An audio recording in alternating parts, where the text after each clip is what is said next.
बिस्मिल्लाहिर्रहमानिर्रहीम। इय्याक नअबुदु व इय्याक नस्तईन। मेरे दोस्तों, मैं आज एक बहुत अच्छी वीडियो अपलोड कर रहा हूँ जिसकी तफसील मैं आपको बाद में बताता हूँ। उससे पहले मेरी आपसे रिक्वेस्ट है कि आपको अगर वो अच्छी लगे तो मेरे इस चैनल को सब्सक्राइब ज़रूर करना, बेल आइकान को भी प्रेस करना ताकि मेरी अगली आने वाली वीडियो जो है वो आप तक बआसानी पहुंच सके, और शेयर भी करना ताकि आपको दोस्तों तक भी पहुंच सके। शुक्रिया। जो मेरे पहले से सब्सक्राइबर हैं उनका मैं तहे दिल से शुक्रगुजार हूँ। Thank you. अब हम आते हैं अपनी वीडियो की जानब। आज जो मेरी वीडियो है वो प्लिंथ बीम के मतलब है। प्लिंथ बीम का मतलब क्या है, प्लिंथ बीम क्यों डालना ज़रूरी है, प्लिंथ बीम का बिल्डिंग में रोल क्या है, प्लिंथ बीम है क्या, इसके मतलब डिस्कस करेंगे। तो आइटम है discuss in detail about plinth beam. ये जो प्लिंथ बीम है, प्लिंथ बीम को बिल्डिंग की कुर्सी और सतून का पाया, चौकी भी कहते हैं। तो जिस बिल्डिंग में प्लिंथ बीम नहीं होता उस बिल्डिंग में क्रैक करने का खदशा होता है, क्योंकि फाउंडेशन जो है किसी वजह से भी कहीं से कमज़ोर हो तो वहाँ से क्रैक आना शुरू हो जाते हैं, सेटलमेंट होना शुरू हो जाती है।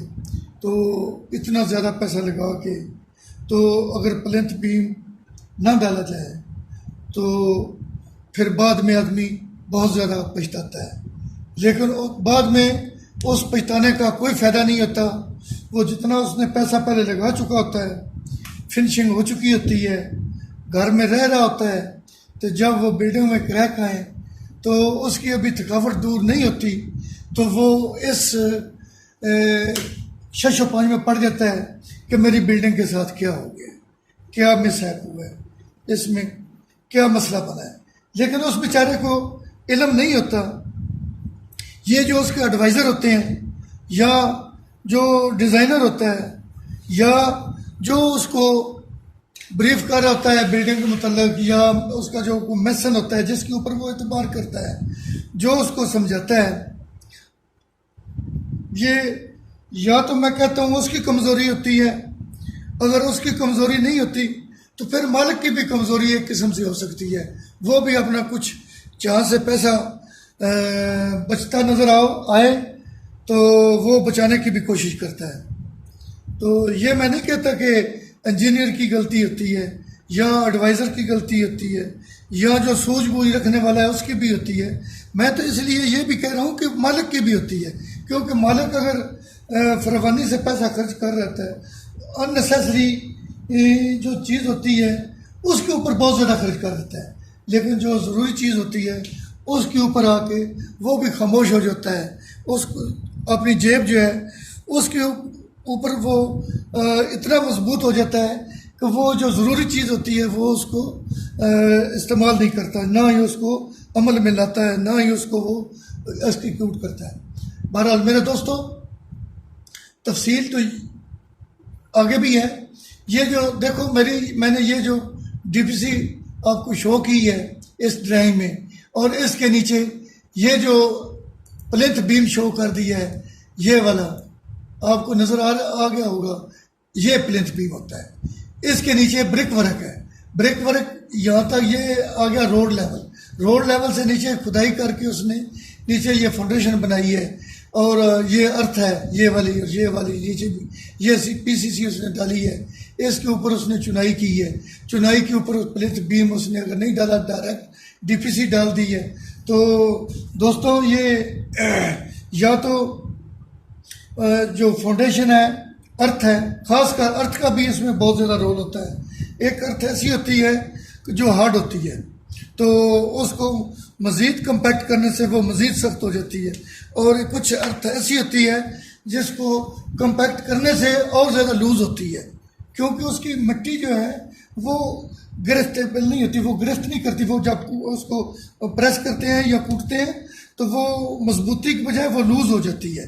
तो बहरहाल कुछ ज़मीन में भी ऐसी खासियत होती है तो उसको मद्देनज़र रखते हुए बिल्डिंग को बनाना चाहिए, या एक्सपर्ट को ये चीज़ ज़रूर उसको बतानी चाहिए कि हमारी जो बिल्डिंग जहाँ बना रहे हैं वहाँ ये प्रॉब्लम आ रही है। या इसके अलावा फिलिंग भी होती है कुछ एरिए में। एक घर फर्ज किया आपने 5 मरले का, 4 मरले का, 3 मरले का, 10 मरले का, कनाल का, जो भी बनाना है स्ट्रक्चर जहाँ बनाना है, उसके एक कॉर्नर में ऐसे समझ लो कि उसने फिलिंग की ज़रूरत थी, फिलिंग कर दी, तो या उसने फाउंडेशन जो है वो प्रॉपर जहाँ तक आर्ट थी वहाँ नहीं गया, उसने नीचे गया है 2 फुट गया, 3 फुट गया, 4 गया, तो वो उकता गया है कि ये पता नहीं कहाँ तक जाएगी। कंट्रैक्टर जो होते हैं तो वो उकता जो वो कहते हैं ये आ गई, अब सख्त आ गई, ये मालिक को मुतमिन कर देते हैं, वहीं वो उसकी फाउंडेशन रख देते हैं। तो जब बिल्डिंग बन जाती है, कहीं से पानी उसमें आ जाता है उस एरिए में, या वैसे ही लोड पड़ता है तो वो लोड नहीं लेती, तो वहाँ से वो सेटलमेंट होना शुरू हो जाती है। तो फिर वो कंट्रैक्टर जो है उस वक्त गुजर चुका होता है, तो फिर वो कहता है कि यार ये क्या हो गया, मेरे साथ इतना पैसा भी लगा दिया और मैं इस हवाले से बहुत ज़्यादा मुझे नुकसान भी हो रहा है और देख के परेशान भी होता है। तो उसको साफ ज़ाहिर है जब इतना पैसा लगाया हो तो परेशान भी तो होना चाहिए। वो सिर्फ एक छोटी सी एक ये प्लिंथ बीम की आइटम है। प्लिंथ बीम ये जो है अगर 9 इंच की आपकी वाल है तो उसके ऊपर हाइट जो कम से कम उसकी फुट रखनी चाहिए और 9 इंच उसकी चौड़ाई रखनी चाहिए। तो बीम जो है ये कहाँ थोड़ी बहुत लूजनेस हो उसको ये कवर कर देता है। जैसे मैंने आपको बताया ये जो ज़मीन का वो क्योंकि वो जब प्लिंथ बीम होता है प्रॉपर डाला जाता है, उसमें सरिया स्टील प्रॉपर डाली जाती है और कंक्रीट भी सही रेशो डाली जाती है और उसकी क्योरिंग भी ठीक होती है, तो फिर वो जो है वो काफ़ी हद तक ऐसे समझ लो कि वो बिल्डिंग जहाँ कोई थोड़ी कमज़ोरी हो वो दूसरे पूरी बिल्डिंग को एक जैसा लोड देता है। तो जब एक जैसा लोड देता है तो वो जहाँ कमज़ोरी हो तो वो कमज़ोरी बीम जो है फील नहीं होने देता। दोस्तों ये जो प्लिंथ बीम है ये बिल्डिंग के लिए नहायत ज़रूरी हो गया है। आप 2 मंजिला बनाते हैं, 3 बनाते हैं, फिर भी ये उसके लिए भी बहुत मदद साबितगार हो सकता है। मेरे दोस्तों इसको आप बीम जो है इसको इग्नोर नहीं करना चाहिए। तो डीपीसी जो है, डीपीसी का तो मकसद और है, प्लिंथ बीम जो है इसका मकसद और है, एक साथ प्लिंथ प्रोटेक्शन भी होती है। तो उसकी प्लिंथ प्रोटेक्शन जो है उसकी वीडियो मैं बाद में अपलोड करूंगा, उसके मुताल्लिक भी मैं आपको ब्रीफ करूंगा कि वो क्या चीज़ होती है, उसका मकसद क्या होता है, उसने क्या काम करना होता है। तो इसके अलावा मेरे दोस्तों कहीं अभी मुझे टाइम मिलता है तो मैं ये जो फाउंडेशन है, ख़ासकर जो फाउंडेशन जहाँ से बिल्डिंग शुरू करते हैं, इसकी भी वीडियो अपलोड करूँगा ताकि आप लोग जब वो मैं शुरू करूँगा तो मेरे दोस्तों मैं खुदाई से लेकर आखिर बिल्डिंग फिनिशिंग तक तमाम अपलोड सीक्वेंस के साथ एक लिस्ट बना लेता हूँ। उसके बाद आपको एक एक आइटम करके मतलब आखिर तक समझाता जाऊँगा। तो आप अगर मेरे साथ रहेंगे या मेरी सारी मुकम्मल जो वीडियो है शुरू से लेकर आखिर तक देखते रहेंगे तो इंशाल्लाह आप बिल्डिंग के हवाले से माहिर हो जाएंगे, बहुत ज़्यादा एक्सपर्ट हो जाएंगे, आप दूसरों को भी एडवाइस करना शुरू कर देंगे।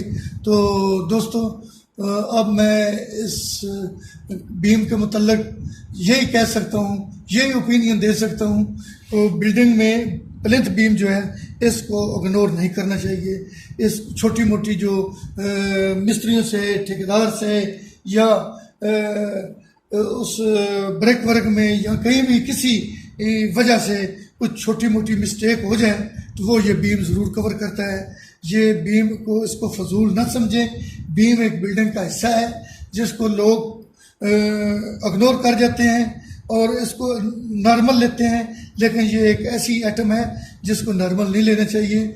ये बिल्डिंग जो है इससे आप ऐसा समझें कि 100% मजबूती मिलती है।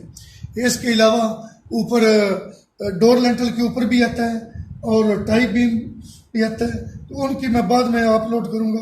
बहरहाल अब प्लिंथ बीम के मुतल्लिक डिस्कस आपसे हो गई है तो मेरे दोस्तों शुक्रिया, थैंक्स, अल्लाह हाफिज़।